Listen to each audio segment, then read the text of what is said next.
আসাম চৰকাৰে ল'ৰাসকলৰ বাবে বহুত বেছি ভাল খবৰ লৈ আহিছে, য'ত প্ৰতি মাহে কিছু এটা এমাউণ্ট দিব চৰকাৰৰ ফালৰ পৰা।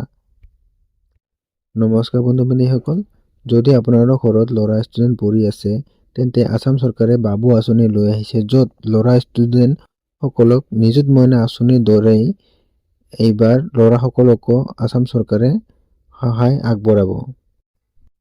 ভিডিঅ'টো ষ্টাৰ্ট কৰাৰ আগতে মোৰ চেনেলটো ছাবস্ক্ৰাইব কৰি দিব, আগতীয়াকৈ আপডেট নটিফিকেশ্যন পাবৰ কাৰণে। আঁচনি 1 জানুৱাৰী 2026ত অফিচিয়েলি মুকলি কৰা হ'ব।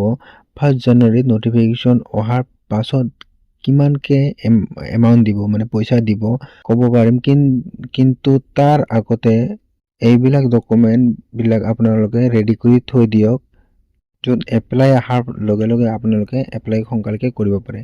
কি ডকুমেণ্ট? ফাৰ্ষ্ট আপুনি ডকুমেণ্ট ৰেডি কৰি থৈ দিয়ক, ইনকাম চাৰ্টিফিকেট আপুনি ৰেডি কৰি থৈ দিয়ক, আৰু তাৰপিছত আপুনি ৰেডি কৰি থৈ দিব বেংক একাউণ্ট।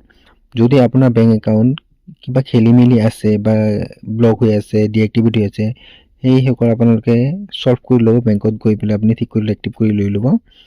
তাৰপিছত আপোনালোকে এইবিলাক ৰেডি কৰি থৈ দিব। থৈ দিয়াৰ পিছত আপুনি যেতিয়া 1 জানুৱাৰী 2026ত এই আঁচনিটো এপ্লাই কৰা ষ্টাৰ্ট হৈ যাব, তেতিয়া আপোনালোকে এপ্লাই কৰিব পাৰিব।